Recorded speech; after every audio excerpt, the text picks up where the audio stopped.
ನಮಸ್ಕಾರ. ಈ ದಿನಕ್ಕೆ ಸ್ವಾಗತ. ನಾನು ಜಿ ಎಂ ಪವಿತ್ರ. ಒಬ್ಬ ವ್ಯಕ್ತಿ ತನ್ನ ದೇಶಕ್ಕೆ ವಿಶ್ವಕಪ್ ತಂದುಕೊಟ್ಟ ಹೀರೋ ಆಗಿ ಮೆರಿತಾರೆ. ಅದೇ ವ್ಯಕ್ತಿ ರಾಜಕೀಯ ಪಕ್ಷ ಕಟ್ಟಿ ದಶಕಗಳ ಕಾಲ ಹೋರಾಟದ ನಂತರ ದೇಶದ ಪ್ರಧಾನಿ ಆಗ್ತಾರೆ. ಆದರೆ ವಿಧಿಯಾಟ ಎಂಬಂತೆ ಇಂದು ಅದೇ ವ್ಯಕ್ತಿ ನೂರಾರು ಪ್ರಕರಣಗಳನ್ನು ಹೊತ್ತು ಸೆರೆಮನೆಯ ಕತ್ತಲ ಕೋಣೆಯಲ್ಲಿ ಇದ್ದಾರೆ.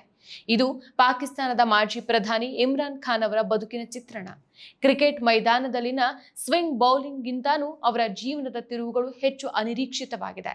ಲಾಹೋರ್ನ ಐಷಾರಾಮಿ ಬದುಕಿನಿಂದ ಆಕ್ಸ್ಫರ್ಡ್ ಶಿಕ್ಷಣದವರೆಗೆ, ಲಂಡನ್ನ ನೈಟ್ ಲೈಫ್ನಿಂದ ಇಸ್ಲಾಮಿಕ್ ರಾಷ್ಟ್ರದ ನಾಯಕನಾಗುವವರೆಗೆ ಇಮ್ರಾನ್ ಖಾನ್ ಸಾಕಷ್ಟು ಹಾದಿ ಸವದಿದ್ದಾರೆ. ಬಾಲ್ಯ ಮತ್ತು ಪ್ರತಿಷ್ಠಿತ ಶಿಕ್ಷಣ. ಇಮ್ರಾನ್ ಅಹಮದ್ ಖಾನ್ ನಿಯಾಜಿ ಜನಿಸಿದ್ದು 1952ರ ಅಕ್ಟೋಬರ್ 5ಕ್ಕೆ ಲಾಹೋರ್ನಲ್ಲಿ. ತಂದೆ ಇಕ್ರಮುಲ್ಲಾ ಖಾನ್ ನಿಯಾಜಿ ಸಿವಿಲ್ ಇಂಜಿನಿಯರ್ ಆಗಿದ್ರು.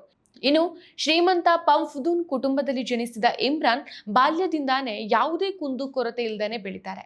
ಲಾಹೋರ್ನ ಪ್ರತಿಷ್ಠಿತ ಐಚಿಸನ್ ಕಾಲೇಜಿನಲ್ಲಿ ಶಾಲಾ ಶಿಕ್ಷಣ ಮುಗಿಸಿದ ಇವರು ನಂತರ ಉನ್ನತ ವ್ಯಾಸಂಗಕ್ಕಾಗಿ ಇಂಗ್ಲೆಂಡ್ಗೆ ಹೋಗ್ತಾರೆ. ಆಕ್ಸ್ಫರ್ಡ್ ವಿಶ್ವವಿದ್ಯಾಲಯದಲ್ಲಿ ತತ್ವಶಾಸ್ತ್ರ, ರಾಜಕೀಯ ಮತ್ತು ಅರ್ಥಶಾಸ್ತ್ರವನ್ನ ಅಧ್ಯಯನ ಮಾಡ್ತಾರೆ. ಇಂಗ್ಲೆಂಡ್ನಲ್ಲಿದ್ದಾಗ ಇವರು ಪಾಶ್ಚಾತ್ಯ ಜೀವನ ಶೈಲಿಗೆ ಒಗ್ಗಿಕೊಂಡಿದ್ರು. ಆದರೆ ಇವೆಲ್ಲದರ ನಡುವೆಯೂ ಕ್ರಿಕೆಟ್ ಮೇಲಿನವರ ಪ್ರೀತಿ ಮಾತ್ರ ಕಡಿಮೆ ಆಗಿರಲಿಲ್ಲ. ಕ್ರಿಕೆಟ್ ಲೋಕದ ಸುಲ್ತಾನ. 1971ರಲ್ಲಿ ಇಂಗ್ಲೆಂಡ್ ವಿರುದ್ಧ ಪಾಕಿಸ್ತಾನ ತಂಡಕ್ಕೆ ಪಾದಾರ್ಪಣೆ ಮಾಡಿದಾಗ ಇಮ್ರಾನ್ ಖಾನ್ ಒಬ್ಬ ಸಾಧಾರಣ ಬೌಲರ್ ಆಗಿದ್ರು. ಆದರೆ ತಮ್ಮ ಕಠಿಣ ಪರಿಶ್ರಮದಿಂದ ಅವರು ವಿಶ್ವದ ಅತ್ಯಂತ ಖ್ಯಾತ ವೇಗದ ಬೌಲರ್ ಆಗಿ ರೂಪುಗೊಳ್ತಾರೆ. ರಿವರ್ಸ್ ಸ್ವಿಂಗ್ ಕಲೆಯನ್ನ ಕರಗತ ಮಾಡಿಕೊಂಡಂತ ಇಮ್ರಾನ್ ಬ್ಯಾಟ್ಸ್ಮನ್ಗಳ ಪಾಲಿಗೆ ಸಿಂಹ ಸ್ವಪ್ನವಾಗಿದ್ರು. ಕೇವಲ ಬೌಲರ್ ಅಷ್ಟೇ ಆಗದೆ ಒಬ್ಬ ಆಲ್ರೌಂಡರ್ ಆಗಿಯೂ ಇವರು ಮಿಂಚಿದ್ರು. 1982ರಲ್ಲಿ ಪಾಕಿಸ್ತಾನ ತಂಡದ ನಾಯಕತ್ವ ವಹಿಸಿಕೊಂಡ ನಂತರ ತಂಡದ ಚಿತ್ರಣವನ್ನೇ ಬದಲಿಸಿದ್ರು. ತಂಡದಲ್ಲಿ ಶಿಸ್ತು ಮತ್ತು ಗೆಲ್ಲಲೇಬೇಕು ಎಂಬಂತಹ ಛಲವನ್ನ ತುಂಬಿದ್ರು. 1992ರಲ್ಲಿ ವಿಶ್ವಕಪ್ ಗೆಲುವು. ಹೌದು, ಇಮ್ರಾನ್ ಖಾನ್ ಅವರ ಕ್ರಿಕೆಟ್ ಬದುಕಿನ ಅತ್ಯುನ್ನತ ಕ್ಷಣ ಅಂತಂದ್ರೆ 1992ರ ಏಕದಿನ ವಿಶ್ವಕಪ್.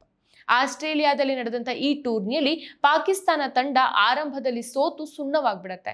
ಇನ್ನೇನು ಟೂರ್ನಿಯಿಂದ ಹೊರಬೀಳುವ ಹಂತದಲ್ಲಿ ಇದ್ದಾಗ ಇಮ್ರಾನ್ ಖಾನ್ ತಮ್ಮ ತಂಡದ ಆಟಗಾರರನ್ನ ಉದ್ದೇಶಿಸಿ ಮೂಲೆ ಗುಂಪಾದ ಹುಲಿಗಳಂತೆ ಹೋರಾಡಿ ಅಂತ ಕರೆ ಕೊಡ್ತಾರೆ. ಆ ಮಾತು ತಂಡದಲ್ಲಿ ಮೋಡಿ ಮಾಡ್ಬಿಡತ್ತೆ. ಫೈನಲ್ನಲ್ಲಿ ಇಂಗ್ಲೆಂಡ್ ತಂಡವನ್ನ ಸೋಲಿಸಿ ಪಾಕಿಸ್ತಾನಕ್ಕೆ ಚೊಚ್ಚಲ ವಿಶ್ವಕಪ್ ಅನ್ನ ತಂದುಕೊಟ್ರು. ಅಂದು 39 ವರ್ಷದ ಇಮ್ರಾನ್ ವಿಶ್ವಕಪ್ ಎತ್ತಿ ಹಿಡಿದಾಗ ಇಡೀ ಪಾಕಿಸ್ತಾನವೇ ಸಂಭ್ರಮದಲ್ಲಿ ತೇಲಾಡಿತ್ತು. ಅದೇ ವರ್ಷ ಅವರು ಕ್ರಿಕೆಟ್ಗೆ ವಿದಾಯ ಹೇಳ್ತಾರೆ. ಸಮಾಜ ಸೇವೆ ಮತ್ತು ಕ್ಯಾನ್ಸರ್ ಆಸ್ಪತ್ರೆ. ಕ್ರಿಕೆಟ್ ನಿವೃತ್ತಿ ನಂತರ ಇಮ್ರಾನ್ ಖಾನ್ ಅವರ ಜೀವನದ ದೃಷ್ಟಿಕೋನ ಬದಲಾಗತ್ತೆ. ತಮ್ಮ ತಾಯಿ ಶೌಕತ್ ಖಾನಂ ಅವರು ಕ್ಯಾನ್ಸರ್ ಕಾಯಿಲೆಯಿಂದ ನರಳಿ ಮೃತಪಟ್ಟಿದ್ದು ಇಮ್ರಾನ್ ಅವರಿಗೆ ಆಘಾತವನ್ನ ನೀಡಿತು. ಪಾಕಿಸ್ತಾನದ ಬಡ ಜನರಿಗೆ ಕ್ಯಾನ್ಸರ್ ಚಿಕಿತ್ಸೆ ಸಿಗೋದು ಎಷ್ಟು ಕಷ್ಟ ಅನ್ನೋದನ್ನ ಅವರು ಅರಿತಿದ್ರು. ಇದರ ಫಲವಾಗಿ ಅವರು ವಿಶ್ವದಾದ್ಯಂತ ದೇಣಿಗೆಯನ್ನು ಸಂಗ್ರಹಿಸಿ ಲಾಹೋರ್ನಲ್ಲಿ ಶೌಕತ್ ಖಾನಂ ಮೆಮೋರಿಯಲ್ ಕ್ಯಾನ್ಸರ್ ಆಸ್ಪತ್ರೆಯನ್ನು ಸ್ಥಾಪನೆ ಮಾಡ್ತಾರೆ. ಬಡವರಿಗೆ ಉಚಿತ ಚಿಕಿತ್ಸೆ ನೀಡುವ ಈ ಆಸ್ಪತ್ರೆ ಇಮ್ರಾನ್ ಖಾನ್ ಅವರಿಗೆ ಪಾಕಿಸ್ತಾನದ ಜನಸಾಮಾನ್ಯರ ನಡುವೆ ಭಾರಿ ಜನಪ್ರಿಯತೆಯನ್ನು ತಂದುಕೊಟ್ಟಿತ್ತು. ಇದೇ ಅವರ ರಾಜಕೀಯ ಪ್ರವೇಶಕ್ಕೆ ಭದ್ರ ಬುನಾದಿಯೂ ಆಯಿತು. ರಾಜಕೀಯ ಪ್ರವೇಶ ಮತ್ತು ಸುದೀರ್ಘ ಹೋರಾಟ. 1996ರಲ್ಲಿ ಇಮ್ರಾನ್ ಖಾನ್ ಪಾಕಿಸ್ತಾನ್ ತೆಹ್ರೀಕ್ ಇನ್ಸಾಫ್ ಪಿಟಿಐ ಎಂಬಂತ ರಾಜಕೀಯ ಪಕ್ಷವನ್ನು ಸ್ಥಾಪಿಸ್ತಾರೆ. ಇನ್ಸಾಫ್ ಅಂತಂದ್ರೆ ನ್ಯಾಯ, ಭ್ರಷ್ಟಾಚಾರದ ವಿರುದ್ಧ ಹೋರಾಟ ಮತ್ತು ನ್ಯಾಯಯುತ ಸಮಾಜ ನಿರ್ಮಾಣ ಇವರ ಗುರಿಯಾಗಿತ್ತು. ಆದರೆ ಕ್ರಿಕೆಟ್ ಪಿಚ್ ನಲ್ಲಿ ಸಿಕ್ಕಂತ ಯಶಸ್ಸು ರಾಜಕೀಯದಲ್ಲಿ ತಕ್ಷಣ ಸಿಗ್ಲಿಲ್ಲ. ಆರಂಭದ ಚುನಾವಣೆಗಳಲ್ಲಿ ಅವರ ಪಕ್ಷ ಹೀನಾಯವಾಗಿ ಸೋಲುತ್ತೆ. ಹಲವು ವರ್ಷಗಳ ಕಾಲ ಅವರು ಸಂಸತ್ತಿನಲ್ಲಿ ತಮ್ಮ ಪಕ್ಷದ ಏಕೈಕ ಸದಸ್ಯರಾಗಿಯೇ ಇದ್ರು. ರಾಜಕೀಯ ವಿಶ್ಲೇಷಕರು ಅವರನ್ನ ಗಂಭೀರವಾಗಿಯೂ ಪರಿಗಣಿಸಿರಲಿಲ್ಲ. ಸುಮಾರು 22 ವರ್ಷಗಳ ಕಾಲ ಅವರು ರಾಜಕೀಯದಲ್ಲಿ ಏಕಾಂಗಿಯಾಗಿ ಹೋರಾಟ ನಡೆಸಿದ್ರು. ನಿಧಾನವಾಗಿ ಪಾಕಿಸ್ತಾನದ ಯುವ ಜನತೆ ಇಮ್ರಾನ್ ಖಾನ್ ಕಡೆಗೆ ಆಕರ್ಷಿತರಾದ್ರು. ಪರಿಶುದ್ಧ ನಂದಿನಿ ಹಾಲಿನಿಂದ ತಯಾರಿಸಿದ ನೈಜ ನಂದಿನಿ ಐಸ್ ಕ್ರೀಮ್ಸ್. ನವಾಜ್ ಶರೀಫ್ ಮತ್ತು ಭುಟ್ಟೋ ಕುಟುಂಬಗಳ ಭ್ರಷ್ಟಾಚಾರದಿಂದ ಬೇಸತ್ತಿದ್ದಂತ ಜನರಿಗೆ ಇಮ್ರಾನ್ ಖಾನ್ ಒಬ್ಬ ಪ್ರಾಮಾಣಿಕ ನಾಯಕನಂತೆ ಕಂಡ್ರು. 2011ರ ಲಾಹೋರ್ ರ್ಯಾಲಿಯ ನಂತರ ಅವರ ಜನಪ್ರಿಯತೆ ಉತ್ತುಂಗಕ್ಕೇರ್ತವು. ನಯಾ ಪಾಕಿಸ್ತಾನ್ ಮತ್ತು ಪ್ರಧಾನಿ ಪಟ್ಟ. 2018ರ ಸಾರ್ವತ್ರಿಕ ಚುನಾವಣೆಯಲ್ಲಿ ಇಮ್ರಾನ್ ಖಾನ್ ಅವರ PTI ಪಕ್ಷ ಅತಿ ಹೆಚ್ಚು ಸ್ಥಾನಗಳನ್ನ ಗೆಲ್ಲುತ್ತೆ. ನಾನು ಹಳೆಯ ಪಾಕಿಸ್ತಾನವನ್ನ ಬದಲಿಸಿ ನಯಾ ಪಾಕಿಸ್ತಾನ ಅಂದ್ರೆ ಹೊಸ ಪಾಕಿಸ್ತಾನವನ್ನ ನಿರ್ಮಿಸ್ತೇನೆ ಅಂತ ಅವರು ಜನರಿಗೆ ಭರವಸೆಯನ್ನ ಕೊಟ್ಟರು. ಸೇನೆಯ ಬೆಂಬಲವೂ ಅವರಿಗಿದೆ ಅಂತ ಹೇಳಲಾಗಿತ್ತು. ಸೊ ಅಂತಿಮವಾಗಿ ಪಾಕಿಸ್ತಾನದ 22ನೇ ಪ್ರಧಾನಮಂತ್ರಿಯಾಗಿ ಪ್ರಮಾಣ ವಚನವನ್ನ ಸ್ವೀಕರಿಸ್ತಾರೆ. ಇನ್ನು ಪ್ರಧಾನಿಯಾಗಿ ಸವಾಲುಗಳು. ಆದರೆ ಆಡಳಿತ ನಡೆಸೋದು ಕ್ರಿಕೆಟ್ ಆಡದಷ್ಟು ಸುಲಭ ಆಗಿರಲಿಲ್ಲ. ಪಾಕಿಸ್ತಾನದ ಆರ್ಥಿಕತೆ ಪಾತಾಳಕ್ಕೆ ಕುಸಿದಿತ್ತು. ಅಗತ್ಯ ವಸ್ತುಗಳ ಬೆಲೆ ಗಗನಕ್ಕೇರಿತ್ತು. ಸಾಲಕ್ಕಾಗಿ ಅವರು IMF ಮತ್ತು ಇತರ ದೇಶಗಳ ಮುಂದೆ ಕೈಚಾಚಬೇಕಾಯಿತು. ಸೇನೆಯ ಜೊತೆಗಿನ ಸಂಘರ್ಷ ಕೂಡ ಹೆಚ್ಚಾಯಿತು. ಪಾಕಿಸ್ತಾನದ ರಾಜಕೀಯದಲ್ಲಿ ಸೇನೆಯದ್ದೇ ಮೇಲುಗೈ. ಆರಂಭದಲ್ಲಿ ಸೇನೆಯ ಜೊತೆಗೆ ಉತ್ತಮ ಸಂಬಂಧ ಹೊಂದಿದ್ದಂಥ ಇಮ್ರಾನ್ ಖಾನ್ ನಂತರದ ದಿನಗಳಲ್ಲಿ ಸೇನಾ ಮುಖ್ಯಸ್ಥರ ನೇಮಕ ವಿಚಾರದಲ್ಲಿ ಸೇನೆಯ ಕೆಂಗಣಿಗೆ ಗುರಿಯಾದರೂ ಇದೇ ಅವರ ಪತನಕ್ಕೆ ಮುಖ್ಯ ಕಾರಣ.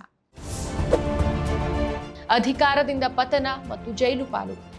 2022ರ ಏಪ್ರಿಲ್ ತಿಂಗಳು ಇಮ್ರಾನ್ ಖಾನ್ ಪಾಲಿಗೆ ಕರಾಳವಾಗಿತ್ತು. ವಿರೋಧ ಪಕ್ಷಗಳು ಒಂದಾಗಿ ಅವರ ವಿರುದ್ಧ ಅವಿಶ್ವಾಸ ನಿರ್ಣಯ ಮಂಡಿಸಿದ್ವು.